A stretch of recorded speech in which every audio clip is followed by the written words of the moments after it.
তোমাকে তোমার বাবা খাবার দেওয়ার জন্য ঈদ গিয়েছে, পরব গিয়েছে, কিন্তু তোমার বাবার গাম ওড়া লুঙ্গি শরীরটাকে ঢুকায়নি।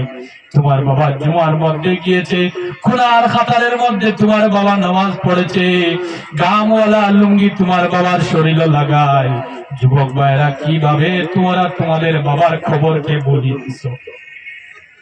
যুবক ভাইরা, এমনও দেখা যায়, একটা আমি স্টোরির মধ্যে পড়েছি, এক জায়গার মধ্যে একটা ছেলের 2টা কিডনি নষ্ট হইয়া গিয়েছে। ছেলেটি খুব গরিব ছিল, কিন্তু ওই ছেলেটির মা ছিল, ওর মা ডাক্তারের কাছে গিয়েছে, ডাক্তারকে বলল, স্যার আমার কাছে দেবার মতো টাকা নাই, একটা জিনিস আছে স্যার আমি দিতে চাই। ডাক্তার বলল, কি দিবে? মা বলল, স্যার আমার ছেলে বড় হইয়াছে, আমার ছেলের আমার নাতি নশা আছে, স্যার দুনিয়ার জমিনে আমি থাকতে চাই না, আমার 2টা কিডনি আমার বাবা আমার ছেলের শরীরে যদি লাগাইয়া দিতে। ডাক্তার কাঁদাকাঁদি আরম্ভ করলো, সঙ্গে সঙ্গে ওই ব্যক্তি হলো আমাদের মা। কিন্তু আমার যুবক ভাইরা, অন্য ঘর থেকে আমাদের বোনকে বিবাহ করার পরে ওই ছেলেরা কিভাবে মাকে বলিয়া যাও। ও ভাইরারে, এমন ঘটনা আমি দেখেছি, শোনেন। একটা যুবক ভাই সামান্য অসুস্থ হওয়ার পরে, অথবা যুবক তুমি যদি কামাই রাখো না বিবাহ করার পরে, অথবা যদি তুমি হঠাৎ করে যদি তোমার 2টা পাও অ্যাক্সিডেন্ট হইয়া যায়, তাইলে তোমার বিবির পরিবারের মানুষ মধ্যবর্তীর মধ্যে যে রুটি থাকে, ওই রুটিকে ধরেন আর বলেন, আমাদের মেয়ের জীবন নষ্ট করিয়া লাভ নাই, আমাদের মেয়েকে তালাক দেওয়াইয়া দাও। যুবক ভাইরারে, তোমার বিবি তোমাকে তালাক দিয়ে চলে যায়, কিন্তু তোমার মা তোমার সম্মুখে তোমার বিছানার মধ্যে দাঁড়াইয়া তোমার মাথার মধ্যে হাত বুলাইয়া তোমার মা দোয়া করে, রব্বুল আলামিন যদি তুমি আমাকে নিয়ে যাইতা, তারপরে এমন একদিন আসবে আপনার কবরের কোনো চিহ্নিত থাকবে না, ঠিক কিনা? কিন্তু ওই দিন যদি তুমি, যখন তোমার কেউ খবর নিবে না, যখন তুমি কোথায় আছো, কোন হালতে আছো, যখন তোমার কেউ খবর নিবে না, একমাত্র একটা জিনিস তোমার সাহায্য করবে, যেটা হলো আল্লাহর কোরআন আল কারীম এবং আল্লাহ রাসূলের সুন্নাত গুলা আপনার সঙ্গী সাথী হইয়া আপনাকে খবর নেওয়ার জন্য আপনার খবরের মধ্যে আল্লাহ রাসূলের সুন্নাত গুলা আসবে। শুধু তা নয়, আপনার খবর নেওয়ার জন্য ওই সুন্নাত দ্বারা আল্লাহ রাব্বুল আলামিন আপনাকে জান্নাতি বানাইয়া নেবেন। জোরে বলি সুবহানাল্লাহ। আজকে আমরা 2025 ইংরেজিতে এই জায়গার মধ্যে বসে আছি, আমাদের সভাপতি আল্লামা এনামউদ্দিন হাফিজাহুল্লাহ সাহেবকে নিয়ে, কিন্তু 200 বছর পরে এই জায়গার মধ্যে থাকবে আলেম উলামারা থাকবে, কিন্তু আপনি আমি কেউ থাকবো না রে যুবক ভাই। দেখেন ওই দিন কি উপায় হবে যুবক, ওই দিনের কথা চিন্তা করে নিজের 60 বছরের জীবনকে নষ্ট করিও না মোবাইলের পিছনে, নিজের 60 বছরের জীবনকে দুনিয়া খাওয়া নষ্ট করিও না। যুবক ভাইরা রে, দুনিয়া তোমাকে খাইয়া নিবে, তুমি দুনিয়াকে খাইতে পারবা না। ও যুবক, এর জন্য তুমি টাকাওয়ালা পয়সাওয়ালা বলো, আমার অসুবিধা নাই। আপনাদের ভাই বোন ছেলে মেয়েদেরকে আপনি জেনারেল এডুকেশন খুব দরকার, আপনি তারে জেনারেল এডুকেটেড বানান, আমার কোনো অসুবিধা নাই। কিন্তু আমার অসুবিধা হলো আপনি যখন কোরআনকে ছাড়েন। ও যুবক, আমার ফায়দার জন্য কথা বলতেছি না, 1 টাকার কোনো ফায়দা নাই। কোরআন আল কারীমের মুফাসসিরিনদের দাম কিয়ামতের ভিতরে কোনো মানুষ দিতে পারবে না, হুজুর ঠিক কিনা? আলিম উলামাদের দাম, আলিম উলামাদের মূল্য পৃথিবী পেছিয়েও কোনো মানুষ দিতে পারবে না। কারণ কি? আলিম উলামারা তারা চায় সমাজ সুন্দর হইয়া চলো, সে নিজের জান্নাতি হইবে তো হইবে। আলিম উলামারা চায় সমাজের মানুষকে নিয়ে জান্নাতি হইয়া যাইতো। জোরে বলি সুবহানাল্লাহ। একটাই সমাজ, যে সমাজে সোসাইটি নিয়ে চিন্তা করে, ওই সমাজের নাম হলো উলামায়ে কেরামদের সমাজ। জোরে বলি সুবহানাল্লাহ। একটাই সমাজ। ধনী ব্যক্তিরা শুধু মনের মধ্যে আমার দল, আমার দল। আমার বাড়ির কিনারে যে গরিবরা আছে, মিসকিনেরা আছে, ওদের খবর নিতে চায় না। কিন্তু আলিম উলামারা ওই ধনীদেরকে শিক্ষা দেন, বাবারে তোমার দন কাজে আসবে না, তুমি গরিবদের খবর নেও। দেখেন আমার প্রিয় ভাইরা রে, তাইরে বলতেছিলাম, আপনার ছোট ছোট ভাই বোন, আপনার ছেলে মেয়েদেরকে আপনি কোরআনওয়ালা বানান। যুবক ভাইরা চলেন কোরআনের ভিতরে আরেকটা বার ডুব দেই আমরা। আল্লাহ যেন কোরআনকে সমাজের যে বর্তমানের পরিস্থিতির উপরে আমাদেরকে বুঝার তৌফিক দাও, বলি আমিন। আমি এই কথা এইভাবে বলে কোরআনের প্রথম সূরা তো সূরাতুল বাকারা, আল্লাহ তারিফ, তারপরে যে সূরা ওই সূরার নাম সূরায় প্রথমে সূরাতুল ফাতিহা আল্লাহ তারিফ, তারপরে যে সূরা ওই সূরার নাম হলো সূরাতুল বাকারা, সর্বশেষ সূরা ওই সূরার নাম হলো সূরাতুন নাস। কেন হলো জানিয়ে যাও। আমার বিশ্বাস আপনারা আপনাদের মেয়েদেরকে ছেলেদেরকে ব্যাকরণ সম্পর্কে জ্ঞান দেওয়ার জন্য রাত্রি 12টা পর্যন্ত আপনি সজাগ, আপনার বাচ্চাও সজাগ থাকে। কিন্তু আল্লাহর কোরআনুল কারীমের প্রথম যে সূরা সূরাতুল ফাতিহা থেকে বুঝাইবার জন্য আপনার 100 বছরের জিন্দেগির মধ্যে একটা সেকেন্ডও মিলে না যে বাবা একটু চেষ্টা করিয়া দে, যদি তুই সূরা ফাতিহাটার অর্থটা যদি বুঝিয়া নিতে পারতে। আফসোস আফসোস আফসোস বেকার 60 বছরের জিন্দেগি। আমি আসলে আমাদের খুলতা নাই। আমি আল্লাহর কাছে নিজের উপস্থাপন করি, আল্লাহ মনে হয় দুনিয়ার জমিনের বাগনা খিলারও দাম বেশি তোমার কাছে, আমার মনে হয় তোমার দাম নেই। কিন্তু আমি প্রাউড হই, আমার কাছে একটা জিনিস আছে, আল্লাহ তোমার বন্ধাই করে আমি চেষ্টা করতাম বা মা গুলা পড়া হইলেও আমি কোরআনের ব্যাপারে করতাম। আল্লাহ তুমি যেন কবুল করো, সকলে বলি আমি। আল্লাহ রাব্বুল আলামিন যেন উলামায়ে হক্কানীদের মধ্যে যেন শামিল করে, সকলে বলি আমি। আল্লাহ যেন আমার ভিতরে কোনো বড় ধরনের বড় মানুষের জন্ম না দেয়, সকলে বলি আমি। আমার সাথে যত মানুষ হিংসা করেন প্রত্যেককে আল্লাহ যেন হেদায়েত দান করে, বলি আমি। প্রিয় ভাইরা, খুব কষ্ট লাগে। আমি আমার জীবনের রাস্তাকে, আমি আল্লাহর রাস্তাকে সর্বশেষ রাস্তা মনে করি, কিন্তু তারপরে মানুষ যখন হিংসা করে খুব কষ্ট লাগে। প্রিয় ভাইরা, আমি কি আমার গানের কথা বলতেছি না আমার বাবার ব্যাখ্যা দিচ্ছি? আমি তো আল্লাহর কোরআনের কারীমের একটা ফকির। আমার যুবক ভাইরা চলেন, বলতেছিল আপনাদেরকে আমি এইভাবে এই কথা রিসার্চ করে পেলাম। সূরা বাকারা দিয়ে কেন আরম্ভ হলো, সূরা নাস দিয়ে কেন শুরু হলো? সূরাতুল বাকারা মানে হলো গাবি, গাই, গরু। বাকারা শব্দের অর্থ গরু। বাকারা শব্দের অর্থ গরু, গাবি। সর্বশেষ সূরার নাম সূরাতুন নাস, নাস মানে মানুষ। ও আল্লাহ, শুরুয়াতটা গরু দিয়া, শেষটা মানুষ দিয়া কেন? প্রিয় ভাইরা রে, এর মধ্যে আল্লাহর একটা প্রেম লুকাই আছে, জুড়ে বলি সুবহানাল্লাহ। আল্লাহর পাগলকে আল্লাহ রাব্বুল আলামিন বলে দিলেন, পাগলে সূরাতুল বাকারা দিয়ে আরম্ভ করেছি। তার মানে হলো গরু গাভীর কোনো জ্ঞান থাকে না। মানুষ যদি অজ্ঞানী জাহিল হইয়া কোরআনের ভিতরে ঢুক দেয়, তাইলে মিনাল জিন্নাতি ওয়ান নাস, মানুষ মানুষ হইয়া বাহির হইবে, জুড়ে বলি সুবহানাল্লাহ। আমার সময় আছে যুবক ভাইরা, আমার প্রিয় বাবাজিরা, নাতি নাতিদেরকে আজ থেকে যাওয়ার পরে কোন ভাষায় আপনাদের ঘরের আপনার ছেলের বউকে আপনি শাসন দিবেন, মারে আমি তো বৃদ্ধ হইয়া গেলাম, মারা যাইব, যদি চাস তুই বৃদ্ধ হওয়ার পরে তোর আওলাদ তোকে মহব্বত করুক, দেখাশোনা করুক, তাইলে মা তুই তোর আওলাদকে ইংলিশের এডুকেটেড বানানোর আগে তোর ছেলেকে তুই কোরআনের সামান্য জ্ঞান দে রে মা। তারপরে অবশ্য তোর ছেলেদেরকে তুই একটা ইন্টারন্যাশনাল অফিসার বানাইয়া নে। বলবো তো ইনশাআল্লাহ? দরকার আছে না নাই? দেখুন আমার প্রিয় ভাইরা, তাইলে চলেন আল্লাহ রাব্বুল আলামিন আরবটি আমাদেরকে চ্যালেঞ্জ দিলেন কোরআনের ভিতরে। যুবক ভাইরা, ও আল্লাহ কি চ্যালেঞ্জ দিলেন? আল্লাহ রাব্বুল আলামিন বলেন, এই দুনিয়ার জমিনে দৃশ্য জিনিসের শক্তি বেশি না অদৃশ্য জিনিসের শক্তি বেশি? অদৃশ্য।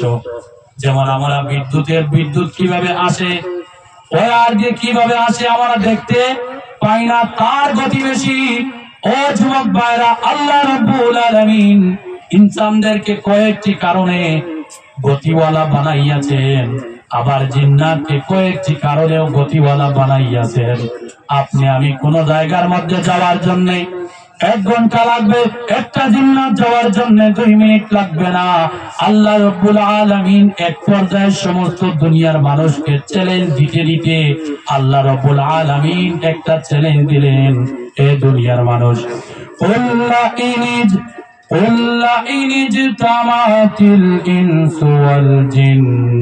ও দুনিয়ার মানুষ, তোমরা যদি ইনসান এবং জিন্নাত এক হইয়া যাও, তোমরা যদি ইনসান এবং জিন্নাত এই দুনিয়ার জমিনে অদৃশ্য যত শক্তি আছে, একটা অদৃশ্য বাবা আছে না নাই? কিছু কিছু ফুক মেরে সবকিছু বলে দিতে পারে, আছে না নাই? অদৃশ্য শক্তিকে এবং দৃশ্য শক্তিকে আল্লাহ রাব্বুল আলামিন চ্যালেঞ্জ করলেন, এই দুনিয়ার জিন্নাত এবং ইনসান রে, তোমরা যদি উভয় পক্ষে যদি এক হইয়া যাও, এক হইয়া যাওয়ার পরে আলা আইয়াতু বিমিসলি হাদাল কুরআন, ও দুনিয়ার মানুষেরা, ও জিন্নাতেরা, তোমরা যদি এক হইয়া যাও, এক হওয়ার পরে তোমরা একটা কোরআনের মতো কোরআনকে বানাইয়া দেখাও। তোমরা কোরআনের মতো কোন একটা কোরআন বানাইতে পারবা না, লিখতে পারবা না। জোরে বলি সুবহানাল্লাহ। এইরকম তো দুনিয়ার জমিনে অনেক জাদুকর দুনিয়ার জমিনে আছে না নাই বর্তমানে? যে তার বাবার গমুষ্কনে কোরআনের মতো একটা আয়াত বানাইয়া দেখাইতো, কিয়ামত পর্যন্ত পারবে না। কোন বই পাইলাম রে ভাই, আমার কাছে তো জ্ঞান নাই ভাই, বুঝাইতাম পারিয়াম না। আরো যদি আল্লাহ তৌফিক দিতে আরো ভালো করে বুঝাইলাম হয়। আল্লাহ তুমি তৌফিক তো বলি আমিন। আল্লাহ রাব্বুল আলামিন বললেন, লা ইয়াতুনা বিমিথলিহি ওয়ালাউ কানা বা'দুহুম লিবা'দিন যাহিরা। নারে নারে নানা, তোমরা যদি জিন্নাত ইনসানকে যদি সাহায্য করো, ইনসান যদি জিন্নাতকে সাহায্য করো, তারপরেও আমি আল্লাহর কোরআনের মতো কোরআনকে তোমরা বানাইয়া দেখাইতে পারবে না। This is a very important characteristics of Quran. জুড়ে বলি সুবহানাল্লাহ। আমার যুবক ভাইরা, কোরআনকে প্রশ্ন করা হলো, ও কোরআন, তুমি সামান্য তোমার একটু পরিচয় দাও, তোমাকে কে সৃষ্টি করেছেন? কোরআন তার নিজের পরিচয় সে দিয়ে দে। কোরআন বলে, তানজিলাম মিম্মান খালাকাল আরদা ওয়াস সামাওয়াতিল উলা। ও দুনিয়ার মানুষের, আরে আমাকে যে দুনিয়া সৃষ্টি করেছেন, যে আসমান সৃষ্টি করেছেন, ওই সৃষ্টিকর্তা আমি কোরআনকে সৃষ্টি করেছেন। ও আমার প্রিয় ভাইরা, কোরআনকে যদি প্রশ্ন করেন, কোরআন রে তুমি কোথায় ছিলাই? কোরআন বলে, বাল হুয়া কুরআনুম মাজিদ ফি লাওহিম মাহফুজ। এ দুনিয়ার মানুষ, এ দুনিয়ার মানুষ, আমি কোন লাইব্রেরি থেকে আসিনি, আমি কোন অন্যান্য দেশ থেকে আসিনি রে দুনিয়ার মানুষ। যেখানে মানুষের চিন্তাধারা পৌঁছে না, যেখানে মানুষের আকল গিয়ে লাগাল পায় না, আমি আল্লাহর কোরআন লৌহে মাহফুজের মধ্যে বিদ্যমান ছিলাম, সাজাইয়া রাখা ছিল। জুড়ে বলি সুবহানাল্লাহ। কোরআনে নিজের পরিচয় নিজে দিতে পারে, কিন্তু এমন একটা বই দেখান যে বই নিজের পরিচয় নিজে দিতে পারে। আমার যুবক ভাইরা, তাইলে কোরআনকে প্রশ্ন করা হলো, ও কোরআন, তোমার যদি আমাদের মধ্যে নেই তাইলে কি হবে? কোরআন বলে, ফামান তাবিআ হুদায়া ফালা খাউফুন আলাইহিম ওয়ালা হুম ইয়াহজানুন। সুবহানাল্লাহ। কোরআন বলে, আমাকে যদি কোন মানুষ তার যদি জিন্দেগির মধ্যে নিতে পারে, ওই মানুষের কোনো খৌফ নাই, কোনো ডর নাই, কোনো ভয় নাই। আর এই অর্থের একটু তাফসীরের ভিতরে যাই। কোরআন যদি আপনার ছেলেকে দিতে পারেন, আপনি বৃদ্ধ হওয়ার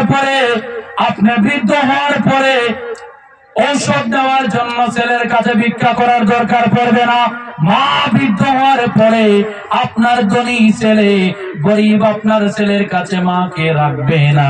সমাজের মধ্যে এমন দেখা যায় ধনী ছেলেটি টাউনের মধ্যে বসবাস করে আর গরিব ছেলেটি গ্রামের মধ্যে গরু ছড়ায়। ওই গরিব ছেলের কাছে তার মা বাবা থাকে, তিনি তার বিয়াই নিয়া ফুলের দাবার নিয়া বড় বড় মাছের পিস খায়। আর বিয়াই ফোন দিলে বলে আম্মা আব্বা গ্রামের বস্তির মধ্যে ও বেটা বিয়ান রাজ খেলে হইল জানেননি। আমার যুবক ভাইরা মুরব্বিয়ানে আজম, ও যুবক আপনাদের জন্য খুব দরকার আপনাদের ছেলে মেয়েদেরকে ভাই বোনদেরকে কোরআনওয়ালা বানাইয়া নেও, সুন্নতওয়ালা বানাইয়া নেও। আল্লাহ রসুলের সুন্নত দিয়া তার জীবনকে সাজাও, কোরআনের আলো দিয়ে জীবনকে রঙাও। যদি আপনি কোরআনের আলো দিয়ে সুন্নত দিয়ে যদি জীবনকে রঙাইতে পারেন তাইলে আপনার বড় ভাই বড় হওয়ার পরে আপনার শিক্ষিত ভাই বড় বড় ইলিশার পিস একা খাবেন না। ওই ভাই চাইবে আপনাকে হাফিজা দিয়া সে হাফিজা খাইতো। আবার এমন দেখা যায় সমাজের মধ্যে মানুষ আছে রমজান মাসের মধ্যে একটা বাড়ির মধ্যে দুইটা ভাই আছে, একটা ভাইয়ের টাকা নেই, অন্য ভাইয়ের অনেক টাকা। ওই টাকাওয়ালা ভাই সেহরি খাওয়ার জন্য বাজার থেকে কাঁধে করে বইয়া লম্বা রৌ মাছ নিয়ে আসে। আবার যে ভাইয়ের কাছে টাকা নাই ওই ভাই বাজারের কোনার মধ্যে গিয়ে চুপি 10 টাকার শীতল নিয়া দুইটা কুমার শুটকি নিয়া তার বিবির কাছে দিয়ে দেয়। আমার যুবক ভাইরারে এমন যে চাচা করেন ওই চাচার রোজা কাজে আসবে না, ওই চাচার দন কাজে আসবে না। ও যুবক ভাইরা শুনেন, আল্লাহ রাব্বুল আলামিন কিয়ামতের দিন আপনাকে বলবেন, গোলাম রে তোকে যে মাল দিয়েছিলাম, ও গোলাম তোকে যে আমি দন সম্পত্তি দিয়েছিলাম রে গোলাম, আমার দন এগুলা তোর ছিল না, তোকে আমি চৌকিদার বানাইয়াছিলাম গোলাম, আমার দনের হিসাব দে। আমার প্রিয় ভাইরা রে, যদি তুমি ওই দিন তোমার দনের যদি হিসাব দিতে পারো না, ওই দিন যদি তোমার দনের হিসাব দিতে পারো না, তাইলে আপনি কিয়ামতের ময়দান থেকে 1 ইঞ্চি পাটা ঢুলাইতে পারবা না। আল্লাহ তুমি আমাদেরকে বুঝ দান করো, বলি আমিন। আপনার ছেলেকে যদি আল্লাহর কোরআনওয়ালা বানাইয়া নেন, আপনার ছেলেকে যদি আল্লাহ রাসূলের সুন্নতওয়ালা বানাইয়া নেন, তাইলে আপনি বৃদ্ধ হওয়ার পরে আপনার ছেলে আপনার চোখের দিকে তাকাইয়া হয় করে কথা বলবে না। সমাজের মধ্যে এমন বাবা আছেন, তিনি আহু আহু করে ঘরের মধ্যে শুধু খাসি দেন। ওই বই লাগা রুম থেকে ছেলে বলে, কি দাদু তোমার বক বক বন্ধ হয় নানি? জুড়ে বলে নাউজুবিল্লাহ। এমন আছে না নাই? এমন আছে আমার প্রিয় ভাইরা, এমন আছে।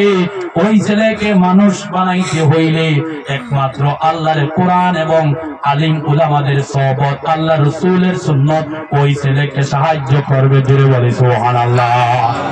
আজ থেকে আমরা ওয়াদা করলাম যুব সমাজের উদ্যোগে যে আয়োজিত হইয়াছে আজাদপুর কৃত মসজিদের ইসালে সব আল্লাহ আমরা ওয়াদা করলাম রব্বুল আলামিন জীবনটা কোরআন দিয়ে সাজাইব। আমাদের মারা যাইবার আগ পর্যন্ত আল্লাহ কোরআনের ভালোবাসাকে আমাদের অন্তরের মধ্যে দিব। যার যার এই দুয়ার দরকার আছে সবাই বলি আল্লাহুম্মা আমিন। আরো জোরে আল্লাহুম্মা আমিন। ও আমার মুসলমান ভাইরা রে, শোনো, সমাজকে যদি সুন্দর করে চলাফেরা করতে চাও, সমাজ নিয়ে যদি গরিব দুঃখী মিলিয়ে যদি চলতে চাও, আপনার যদি মা বাবাকে খেদমত করতে চাও যুবক ভাইরা রে, তাইলে অবশ্যই আলিম উলামাদের ওয়াজকে আপনি শোনার চাইতে শেখার চেষ্টা করেন। আল্লাহর কোরআনকে দিনের নিজের জীবনের মধ্যে জায়গা দেন। আল্লাহ রাসূলের হাদিসগুলোকে মান্যতা করেন। আমার প্রিয় ভাইরা রে, এমনও দেখা যায় শিলচরের জমিনে কোন সময় হাঁটাহাঁটি করার পরে কোন ফকির বৃদ্ধ বাবারি আমাদের কাছে এসে কোন সময় হাত চাপাতায়। ওই সময় টাকা দেওয়ার সময় আমার জীবনে একদিন একটা ঘটনা, আমি একটা বৃদ্ধ বাবাকে বললাম, বাবা রে তোমার কি দুনিয়ার জমিনে কোনো আওলাদ নেই? শিলচরের নাগাটিলার মধ্যে আমার সাথে এই ঘটনা হইয়াছে। ওই বাবা আমাকে বলল, বাবা রে আমার 3টা ছেলে আছে, একটা ছেলে মাস্টার, একটা ছেলে মেডিকেলে চাকরি করে, আর একটা ছেলে একটা জায়গার মধ্যে ইন্ডাস্ট্রির মধ্যে লেখালেখি করে। আমি বললাম, বাবারে এ কেমন অবস্থা? ওই বাবা আমাকে বলল, হুজুর আর বলেন না, যদি দেওয়ার হয় দেও, নতুবা আমার দিলের আগুনকে আপনি আর জ্বালাইও না। আমি সুন্দর করে বুঝাইলাম, বাবা আমাকে বলো, আমি আপনাকে বুদ্ধি দিব। ওই বাবা আমাকে বললেন, আমার ছেলেদেরকে আমি মাটি কাজ করে করে আমি আমার ছেলেদেরকে টেলা চালাইয়া চালাইয়া না খাইয়া জীবনে লুঙ্গি পরলাম না। আমার ঈদ গিয়েছে, বরফ গিয়েছে, আমার পরিবারে 1 লিটারের বেশি আমি কোনো তেল নিলাম না। আমার ছেলেদেরকে আমি কাপড় দিয়েছি, আমার ছেলেকে আমি পড়াইয়াছি। তারপরে আমার ছেলে কিভাবে আমাকে বাবারে বলে গিয়েছে, বড় বড় পরিবার থেকে সে বিবাহ করেছে, বড় বড় পরিবারের মেয়েদেরকে নিয়ে এসেছে। ওই পরিবারের মেয়েরা আমাকে বাদ দিতে চায় না, ওই পরিবারের মেয়েরা আমাকে মহব্বত করতে চায় না। এর জন্য আমার স্ত্রী কিছুদিন আগে টিবি বেমার হইয়া মারা গিয়েছে। আমার ছেলেরা আমার তাদের মায়ের 1 টাকার ঔষধ পর্যন্ত করলো না। আমি দুনিয়ার জমিনে বাঁচিয়া লাভ নাই, কিন্তু খাবার তো দরকার আছে। এর জন্য আমি 2 টাকা করে ভিক্ষা করে খাবার পাই। প্রিয় ভাইরা, আমার পায়ের নিচ থেকে মাটিটা চলে গিয়েছে। ওই বাবা যদি ওর ছেলেদেরকে যদি শুধু স্কুলে শিক্ষা না দিয়া, শুধু মাস্টার না বানাইয়া, শুধু জ্ঞানী স্কুল দিয়ে না বানাইয়া, ওই বাবা যদি সামান্য মসজিদের ইমাম সাহেবের যদি সম্মুখে বসাইয়া বসাইয়া আল্লাহ রাসূলের সুন্নাত গুলা যদি শিক্ষা দিতেন, আল্লাহর কোরআনের যদি শিক্ষা দিতেন, তাইলে ওই বাবা আর ভিক্ষা করার দরকার পড়তো না। আমার প্রিয় ভাইরা, দয়া করে নিজের মা বাবাকে কোনোদিন কষ্ট দিও না। ও প্রিয় ভাইরা, শুনেন একটা বিজ্ঞানের কথা বলি। বিজ্ঞান বলে, মানুষের শরীর, জিন্দা মানুষের শরীর যদি কোনো মানুষ যদি দাঁড় গড়ি দিয়ে যদি বাড়ি মারে জিন্দা মানুষের পায়ের হাড্ডির মধ্যে, ওই বাড়িটি আমরা জ্বালিয়ে নিতে পারি। কিন্তু একটা সন্তানকে মা জন্ম দেওয়ার সময় কয়েকশো গুণ কষ্ট এর চাইতেও বেশি বুক করে তুলে বলে সুবহানাল্লাহ। বিজ্ঞান বলে, দুনিয়ার মানুষ শুনো, আমরা বিজ্ঞান হার মেনে নিয়েছি। মায়ের কাছে এমন কি জিনিস, তার বাচ্চার কাছে এমন কি জিনিস, যে সময় ডেলিভারি হইয়া যায়, বাচ্চার মুখটা যখন মাটা দেখে 10 মাসের কষ্টকে মা সঙ্গে সঙ্গে ভুলিয়া যায়। আমার বাইরে দেখেন, এমন হয়েছে জীবনে একটা ছেলে যদি মায়ের কুলের মধ্যে, বাবার কুলের মধ্যে, অথবা পরিবারের বাড়ির কোন মানুষের কুলের মধ্যে যদি সামান্য যদি পায়খানা করে দে, ওই পায়খানা সহকারে ওই বাচ্চাকে মায়ের কুলে দেওয়া হয়, ওই নাও তোমার ছেলে, তুমি জানো। কিন্তু আমার প্রিয় ভাইরারে, মা লজ্জাবোধ করেন না, মার নাকের মধ্যে দুর্গন্ধ লাগে না, তারপরে ওই মা শাড়ির আঁচল দিয়ে বাচ্চার পায়খানার জায়গাকে প্রথমে পরিষ্কার করেন। তারপরেও যদি ওই মার ঘরের মধ্যে যদি গরম জল করার মতো লাগতে থাকে না, তারপরেও মানুষের গড় তাই কুজিয়া ও মা গরম জল করার, তারপরে বাচ্চাকে পরিষ্কার করেন। কিন্তু সমাজের মধ্যে এমন দেখা যায়, আমার যুবক ভাইরা যার যার মা খেয়ে তারা ভালোবাসতে পারে না, যার যার বাবা খেয়ে ভালোবাসতে পারে না। যুবক ভাইরা, তোমাকে কাপড় দেওয়ার জন্য, ও যুবক ভাইরা, তোমাকে তোমার বাবা খাবার দেওয়ার জন্য ঈদ গিয়েছে, পরব গিয়েছে, কিন্তু তোমার বাবার গাম ওড়া লুঙ্গি শরীরটা কিন্তু ঢুকায়নি। তোমার বাবা জুমার মধ্যে গিয়েছে, খুনার খাতারের মধ্যে তোমার বাবা নামাজ পড়েছে, গামওয়ালা লুঙ্গি তোমার বাবার শরীরে লাগায়। যুবক ভাইরা, কিভাবে তোমরা তোমাদের বাবার খবরকে বলি দিচ্ছ? যুবক ভাইরা, এমনও দেখা যায়, একটা আমি স্টোরির মধ্যে পড়েছি, এক জায়গার মধ্যে একটা ছেলের 2টা কিডনি নষ্ট হইয়া গিয়েছে। ছেলেটি খুব গরিব ছিল, কিন্তু ওই ছেলেটির মা ছিল, ওর মা ডাক্তারের কাছে গিয়েছে, ডাক্তারকে বলল, স্যার আমার কাছে দেবার মতো টাকা নাই, একটা জিনিস আছে স্যার, আমি দিতে চাই। ডাক্তার বলল, কি দিবে? মা বলল, স্যার আমার ছেলে বড় হইয়াছে, আমার ছেলের আমার নাতি নশা আছে, স্যার দুনিয়ার জমিনে আমি থাকতে চাই না, আমার 2টা কিডনি আমার বাবা আমার ছেলের শরীরে যদি লাগাইয়া দিতে। ডাক্তার কাঁদাকাঁদি আরম্ভ করলো, সঙ্গে সঙ্গে ওই ব্যক্তি হলো আমাদের মা। কিন্তু আমার যুবক ভাইরা, অন্য ঘর থেকে আমাদের বোনকে বিবাহ করার পরে ওই ছেলেরা কিভাবে মাকে বলিয়া যাও। ও ভাইরা রে, এমন ঘটনা আমি দেখেছি, শোনেন। একটা যুবক ভাই সামান্য অসুস্থ হওয়ার পরে, অথবা যুবক তুমি যদি কামাই রাখো না বিবাহ করার পরে, অথবা যদি তুমি হঠাৎ করে যদি তোমার দুইটা পাও অ্যাক্সিডেন্ট হইয়া যায়, তাইলে তোমার বিবির পরিবারের মানুষ মধ্যবর্তীর মধ্যে যে রুটি থাকে ওই রুটিকে ধরেন আর বলেন আমাদের মেয়ের জীবন নষ্ট করিয়া লাভ নাই, আমাদের মেয়েকে তালাক দেওয়াইয়া দাও। যুবক ভাইরা রে, তোমার বিবি তোমাকে তালাক দিয়ে চলে যায়, কিন্তু তোমার মা তোমার সম্মুখে তোমার বিছানার মধ্যে দাঁড়াইয়া তোমার মাথার মধ্যে হাত বুলাইয়া তোমার মা দোয়া করে, রব্বুল আলামিন যদি তুমি আমাকে নিয়ে যাইতাই, আমার ছেলেকে যদি তুমি ভালো করে দিতা। আমার যুবক ভাইরারে, পরিবারের সব মানুষ তোমাকে বলে যায়, কিন্তু তোমার মা তোমাকে বলেন না।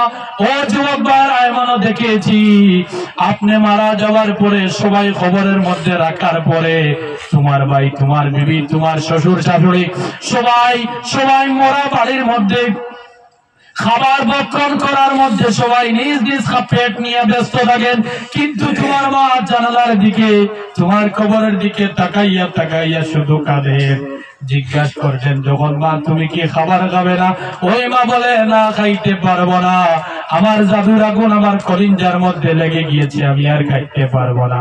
প্রিয় ভাইরা রে, ওই মাকে তোমরা কিভাবে ভুলে থাকো আমি বুঝতে পারি না। এমনও দেখা যায় সমাজের মধ্যে বড় বড় ছেলে আছে, বড় বড় মেয়েরা টাকাওয়ালা পয়সাওয়ালা, তারপরে ওই মা টাকার অভাবে মেডিকেলের মধ্যে শুইয়া থাকে, ওই বাবা টাকার অভাবে মেডিকেলের মধ্যে শুইয়া থাকে। আমার যুবক ভাইরা রে, যদি তোমাদের জীবনকে সুন্দর করতে যাও তাইলে মা বাবাকে তোমরা রাজি করে নাও। আমার বয়স 24, আমার বাবার বয়স 55 হবে, কিন্তু এখন পর্যন্ত আমার বাবা আলহামদুলিল্লাহ আমার দাদুর পায়ের নিচে আমার বাবা তেল মালিশ করে। এর থেকে আমি বুঝতে পারলাম আমার বাবা আমার দাদুর পায়ের নিচে তেল মালিশ করার জন্য আমার বাবার অসীম ভালোবাসা আমার অন্তরে আল্লাহ জায়গা দিয়েছেন। আমার যুবক ভাইরা রে,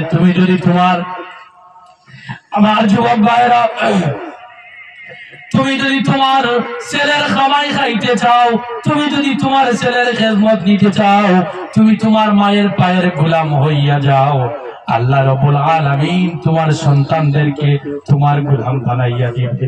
কিন্তু এমনও আছে আমার এলাকার মধ্যে, মা জায়গার মধ্যে ল্যাট্রিন করে, মা জায়গার মধ্যে হাঁটাহাঁটি করতে পারে না, ছেলেরা নিজ নিজ বিবি বাচ্চা নিজ নিজ আওলাদ নিয়ে ব্যস্ত। ওই মাকে ছেলেরা গিয়া জিজ্ঞাসা করে না, মা রে তুমি কি খাবার খেয়েছো? তোমাকে কি আমার বিবি মোহব্বত করে? আমার যুবক ভাইরা রে, আপনারা কি মনে করেন একটা গুনাহ আছে যে গুনাহ দুনিয়ার মধ্যে কাটিয়া যাইতে হয়? কয়েকটি গুনার মধ্যে একটি গুনাহ, যে গুনার নাম হলো মা বাবার যারা নাফরমান হবে দুনিয়ার জমিনে, আল্লাহর কসম তোমার আওলাদ তোমাকে ঠিক তেমনি ভাবে নাফরমানি দিয়ে আপনাকে বেইজ্জত করবে। কিরা প্রমাণ? একটা ছোট্ট বইয়ের মধ্যে দেখেছি, একটা ছেলে তার বাবাকে পিটাইতে পায়ের মধ্যে ধরিয়া ঘরের যে পালং আছে, পালং থেকে টান মেরে ছেলেকে ফ্লোরের মধ্যে পালাইয়া দিল। ফ্লোর থেকে টান মেরে ওই বাবাকে সে আমাদের ঘরের মধ্যে যে সালামি আছে, সালামির মধ্যে লইয়া গেল। যাওয়ার পরে ওই ছেলেকে তার বাবা বলতেছে, বাবারে তুমি আমাকে আর নিও না। ওই বাবাকে ছেলে বলল, কেন রে বুড়ো, তোকে বাইরে বার করতে চাই। ওই সময় ওই বুড়ো বলল, আমি আমার বাবাকে আমার জমানাত পিটাই করিয়া অতটুক এনেছি, তুইও অতটুক রেখে দে রে বাবা, তুই আমাকে মারিস না। আমার প্রিয় ভাইরা রে, সামান্য ছেলে মেয়েদের মুখ দেখিয়া ছেলেকে ইঞ্জিনিয়ার বানাইয়া নিমো, মাস্টার বানাইয়া নিমো, পাইলট বানাইয়া নিমো, ইউপিএসসি সিভিল সার্ভেন্ট, আমি আইএস আইপিএস অফিসার বানাইয়া নিমো। কি স্বপ্ন দেখতেছো? তুমি যদি তোমার মা বাবাকে নাফরমানি করে থাকো তাইলে আল্লাহর কসম তোমার নাফরমান তোমার আওলাদ বাবা। আমার প্রিয় ভাইরা রে, আমার গ্রামের মধ্যে এমন আছেন, নাম বলবো না, অনেক টাকাওয়ালা পয়সাওয়ালা মানুষ, কিছুদিন আগে মারা গিয়েছেন কয়েকজন মানুষ আমার গ্রামে। কিন্তু বর্তমানে এমন হয় মাসের পর মাস যায়, সপ্তাহের পর সপ্তাহ যায়, তাদের ছেলেরা গিয়া দাঁড়াইয়া কবরের কিনারের মধ্যে আসসালামু আলাইকুম ইয়া আহলাল কবর বলে না, এমন কোন সময় তাদের মধ্যে নাই। এই ধন দিয়ে দৌলত দিয়ে কি হবে? যদি তোমার ছেলে তোমার কবরের কিনারে দাঁড়াইয়া, ও বাবারা আপনাদের কবরের কিনারে দাঁড়াইয়া যদি সূরা ইখলাস শরীফ তিলাওয়াত করে না, এইভাবে আওলাদ দিয়ে কি করবে? এই আওলাদদেরকে আপনি সুশিক্ষিত বানান। সুশিক্ষিত বানানোর জন্য যুবক ভাইরা আল্লাহর মন্ত্রের কথা স্মরণ করেন। আমাদেরকে মওত দিবেন, আপনি আজরাইলের কথা স্মরণ করেন। ও প্রিয় ভাইরা, আপনার মওত হবে, এই কথা চিরন্তর সত্য। এই দুনিয়ার জমিনে একটা মানুষ ছিল, যার নাম ছিল সাদ্দাত। অনেক বড় পয়সাওয়ালা, মনি মুক্তা দিয়ে ঘরগুলা সাজাইয়াছিল, জান্নাত বানাইয়াছিল দুনিয়ার। কিন্তু সাদ্দাতের দম হয়নি তার জান্নাতের ভিতরে 1 সেকেন্ডের জন্য প্রবেশ করার। কত টাকাওয়ালা পয়সাওয়ালা, মনি মুক্তা দিয়ে দুনিয়ার জমিনে জান্নাত বানাইয়াছিল। কিন্তু সাদ্দাত যখন তার জান্নাতের ভিতরে ঢুকবে, ঢুকার আগে আজরাইল আলাইহিস সালাতু ওয়াস সালাম সাদ্দাতকে বললেন, ও মামুদারা, তুই আল্লাহর নাফরমান, তোকে আমি মওত দিয়ে দিলাম। যুবক ভাইরা রে, দেখেন সাধারণ 60 বছরের জিন্দেগির জন্য মোবাইলের ফাঁদে পড়িয়া নিজের আল্লাহকে হারাইয়েন না। যুবক ভাইরা সব সময় চেষ্টা করবেন মালিককে রাজি করার, মা বাবার খেদমত করার চেষ্টা করবেন, বড় বড়দের ইজ্জত করার চেষ্টা করবেন। ও যুবক ভাইরা, আল্লাহ রাসূল সাল্লাল্লাহু আলাইহি সাল্লাম বললেন, মাল্লাম ইয়ারহাম সগীরানা, যে আমার উম্মতের মধ্যে তাদেরকে আমি আল্লাহ রাসূলের ভালোবাসা জ্ঞাপন করি, যারা তাদের ছোটদেরকে মহব্বত করবে আর বড়দেরকে ইজ্জত দিবে, সম্মান দিবে। কিন্তু বর্তমানে পরিবারের মধ্যে দেখা যায় ছোট ভাই তার বড় ভাইকে ইজ্জত দেয় না, ছোট ভাই তার বড় ভাইকে ইজ্জত দেয় না, বাতিরা তার চাচাকে ইজ্জত দিতে চায় না। এমন আমার সমাজ চলতেছে আমার প্রিয় ভাইরা রে। এইরকম আমাদের ইতিহাস ছিল না। অবশ্যই এই সমাজকে আবার ঠিক করতে হলে যুবক ভাইরা, মুরব্বিয়ানেরাম, আপনারা সবাই আল্লাহর কোরআন ওয়ালা হইয়া যান। যদি আল্লাহর কোরআন ওয়ালা হইয়া যাইতে পারে, তাইলে আমাদের সমাজটা ঠিক হইবে। শুধু ঠিক নয় রে যুবক ভাইরা, আমাদের প্রত্যেককে আল্লাহ রব্বুল আলামিন জান্নাতি মেহমান বানাইয়া নেবেন। জোরে বলি সুবহানাল্লাহ। আজকের পরে মা বাবার খেদমত করবো তো আমরা ইনশাআল্লাহ। ইনশাআল্লাহ আওয়াজ করে বলি ইনশাআল্লাহ। বড় ভাইদের ইজ্জত করবো ইনশাআল্লাহ, বড় ভাইদের ইজ্জত করবো, ছোট ছোট বাচ্চাদেরকে মোহব্বত করবো, গ্রামের বুড়ো বুড়ো চাচাদেরকে সম্মান করবো, আলিম উলামাদের সাথে ভালোবাসার ব্যবহার করবো। আমার যুবক ভাইরা আরেকটি কথা বলি, বর্তমানে সোশ্যাল মিডিয়ার সমাজ, সোশ্যাল মিডিয়ার মধ্যে একটা আমাদের কবিরা গুনাহ হয়, অনেকগুলা কবিরা গুনাহ হয়। তার মধ্যে সবচাইতে ভয়ঙ্কর একটা কবিরা গুনাহ, যে গুনাহটি হলো এইভাবে, দেখা যায় কোন জায়গার মধ্যে, কোন একটা বাড়ির মধ্যে কোন একটা ভাই একটা অসুবিধার মধ্যে গিয়ে ধরা পড়েছে। ওই ভাইকে চুপি চুপি দরজার ফাঁক দিয়ে গ্রামের দুষ্ট ছেলেরা ভিডিও বানাইয়া ওই মেয়েকে দিয়া সমস্ত দুনিয়ার মানুষের মোবাইলের সমস্ত দুনিয়ার মানুষের পকেটের মধ্যে দিয়া দেয়। এরকম হয় কি হয় না? জি, আপনাদেরকে একটা কথা বলি, আপনি যদি এক টুকরি পরিমাণ যদি টয়লেট যদি রাস্তার মধ্যে নিয়ে রাখেন, তাইলে এটা হবে 1% গুনাহগার।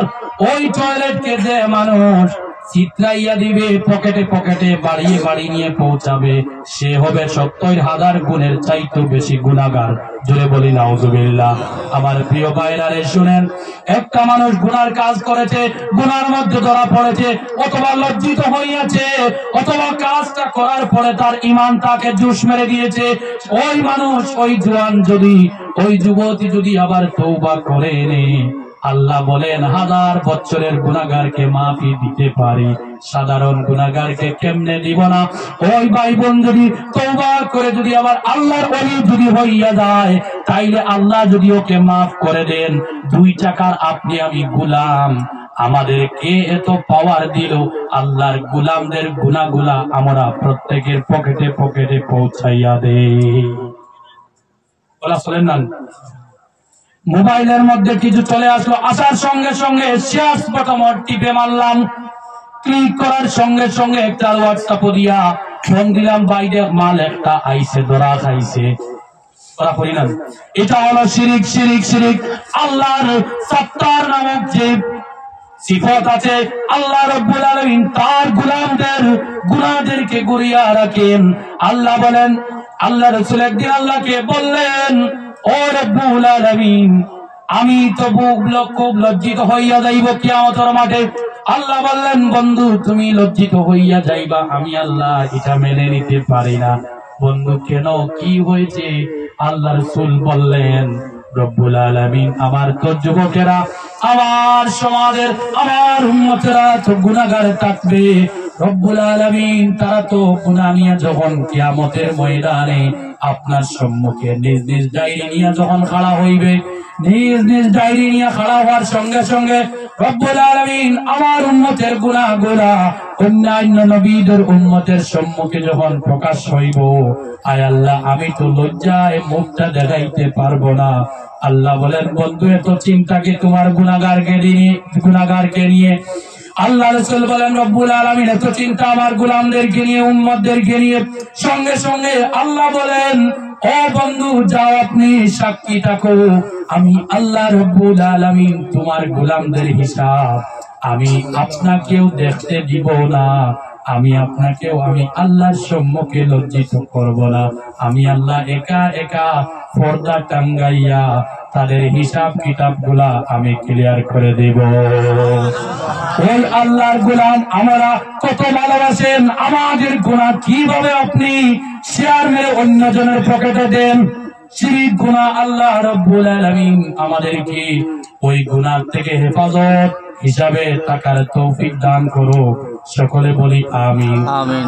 আয় আল্লাহ আমরা দোয়া করলাম, মাবুদ আমার যুবক ভাইদেরকে কোরআনের আশিক, কোরআনের ছাত্র বানাইয়া দাও। সকলে বলি আমিন, আমিন। আমার কথা বলতে গিয়ে যদি ভুল হয় আপনারা মাফ করবা, কড়া কড়া কথা বলছি তো এখন তা বলি, আপনারা মাফ করবা। আল্লাহ রাব্বুল আলামিন আমাদের তকলিফকে কবুল আর মঞ্জুর করে নাও। সকলে বলি আমিন, আমিন। ওয়া আখির দাওয়ানা আলহামদুলিল্লাহ।